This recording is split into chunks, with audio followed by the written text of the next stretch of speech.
तो राजनीतिक सिद्धांत के उपागमों के तहत हमने परंपरागत उपागमों का जिक्र कर लिया है, जिसमें हमने जिक्र किया दार्शनिक उपागम, ऐतिहासिक उपागम, संस्थात्मक उपागम और साथ ही साथ वैधानिक या कानूनी उपागम। तो इस तरीके से हमने 4 उपागम परंपरागत उपागमों के तहत पढ़े। इसके बाद हम बात करते हैं आधुनिक उपागम की। तो आधुनिक उपागम के तहत हम जिक्र करेंगे समाजशास्त्रीय उपागम, मनोवैज्ञानिक उपागम और अंत अनुशासनात्मक उपागम और साथ ही साथ व्यवहारवादी उपागम। तो इसमें हम सबसे पहले बात करते हैं समाजशास्त्रीय उपागम। तो समाजशास्त्रीय उपागम क्या है, इसको थोड़ा समझ लीजिए। इसके मान्यताकारों के अनुसार राज्य मूल तो एक सामाजिक संगठन है जिसकी मूल इकाई व्यक्ति है। कहने का मतलब यह है कि समाजशास्त्रीय उपागम के जो विद्वान हैं वो ये मानते हैं कि राज्य मूल तो एक सामाजिक संगठन है, यानी राज्य क्या है, एक सामाजिक संगठन है। कहने का मतलब यहाँ पे ये है कि राज्य का जो स्वरूप है वो सामाजिक संगठनों से मिलकर के बना है। बहुत सारे सामाजिक संगठन आपस में मिले हैं और उनके मिलने के परिणाम स्वरूप जो एक रूप पनपा है, उसी रूप से राज्य का प्रादुर्भाव हुआ है। साथ ही साथ ये कहते हैं कि भाई राज्य की जो मूल इकाई है वो व्यक्ति है और व्यक्ति समाज और संगठन बनाता है और बहुत सारे संगठनों से मिलकर के राज्य बनता है। तो इस प्रकार की धारणा समाजशास्त्रीय उपागम के विचारक देते हैं। इसके तहत जो विचारक हैं मुख्यतः उसमें हम जिक्र करते हैं अगस्त काम्पटे का, साथ ही साथ हर्बर्ट स्पेंसर का, मैकाइवर का, डेविड ईस्टन और आमंड का हम जिक्र करते हैं समाजशास्त्रीय उपागम के तहत। तो इस तरीके से ये समाजशास्त्रीय उपागम के से संबंधित विचारक हैं। उसके बाद हम बात करते हैं मनोवैज्ञानिक उपागम की। तो मनोवैज्ञानिक उपागम के तहत राजनीतिक विज्ञान के अध्ययन के लिए मनोवैज्ञानिक तरीकों का इस्तेमाल करना चाहते हैं मनोवैज्ञानिक उपागम के विचारक। यानी कहने का मतलब ये है कि ये बोलते हैं कि राजनीति के संदर्भ में हम जो बात कर रहे हैं या राजनीतिक क्रियाकलापों के संदर्भ में जो भी तरीके इस्तेमाल कर रहे हैं वो मनोवैज्ञानिक होने चाहिए। यानी जो भी काम हम राजनीति से संबंधित कर रहे हैं वो हमारे काम किस पे बेस्ड होने चाहिए, मनोवैज्ञानिक तरीके से होने चाहिए।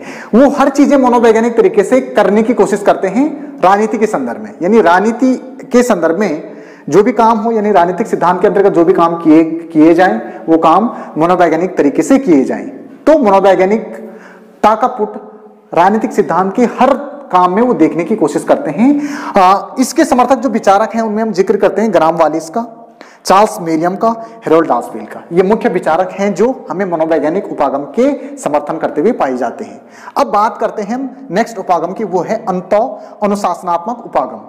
तो इसके तहत क्या है, यह आधुनिक राजनीतिक शास्त्री अंतःअनुशासनात्मक पद्धति का इस्तेमाल करते हैं। कहने का मतलब ये है कि इसके तहत जो विचारक हैं वो बोलते हैं कि हम राजनीतिक सिद्धांत को अन्य विषयों से जोड़ करके देखें और अन्य विषयों से जोड़ करके राजनीतिक सिद्धांत को आगे बढ़ाने का प्रयत्न करें। यानी राजनीतिक सिद्धांत को जो हम बढ़ा रहे हैं आगे, वो किससे बढ़ा रहे हैं, और विषयों से। तो और विषयों से उसको इंटरलिंक करने की कोशिश करते हैं। अंतःअनुशासनात्मक का मतलब ये है कि भाई एक विषय का दूसरे विषय से किस प्रकार से संबंध है, ठीक है। समाजशास्त्र का राजनीति से किस प्रकार से संबंध है, क्यों समाजशास्त्र के अंतर्गत क्या चीजें पढ़ी जा रही हैं और राजनीति के अंतर्गत क्या चीजें पढ़ी जा रही हैं। तो इन दोनों के अंतर्गत जो चीजें पढ़ी जा रही है उनके बीच रिलेशन किस तरीके का है, क्या रिलेशन है, तो उस रिलेशन को जस्टिफाई करने की कोशिश करते हैं कौन, अंतःअनुशासनात्मक उपागम के विचारक। उसके बाद हम बात करते हैं व्यवहारवादी उपागम। तो व्यवहारवादी उपागम के तहत ये जो विचारक हैं ये मानव के व्यवहार को राजनीति के अध्ययन का केंद्र विषय मानते हैं। कहने का मतलब यह है कि भाई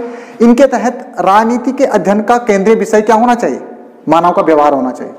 मानव का व्यवहार को राजनीति के अध्ययन का केंद्रीय विषय के रूप में ये बनाना चाहते हैं। कहने का मतलब यह है कि इनका मानना है कि भाई मानव का व्यवहार किस तरीके से काम कर रहा है, राजनीतिक गतिविधियां, राजनीतिक क्रियाकलाप उसके व्यवहार पे आधारित होने चाहिए, उसके व्यवहार पे केंद्रित हो, तभी राजनीतिक सिद्धांत क्या करेगा, अच्छे तरीके से काम करेगा। तो यानी इस तरीके से राजनीतिक व्यवहार को बहुत ज्यादा इंपॉर्टेंस देने की बात करते हैं और कहते हैं कि राजनीति से संबंधित समस्त क्रियाकलाप मनुष्य के व्यवहार को केंद्र में रख करके किए जाने चाहिए। तो इस प्रकार से आधुनिक उपागम के तहत हमने जिक्र किया समाजशास्त्रीय उपागम का, मनोवैज्ञानिक उपागम का, अंतःअनुशासनात्मक उपागम का और व्यवहारवादी उपागम का।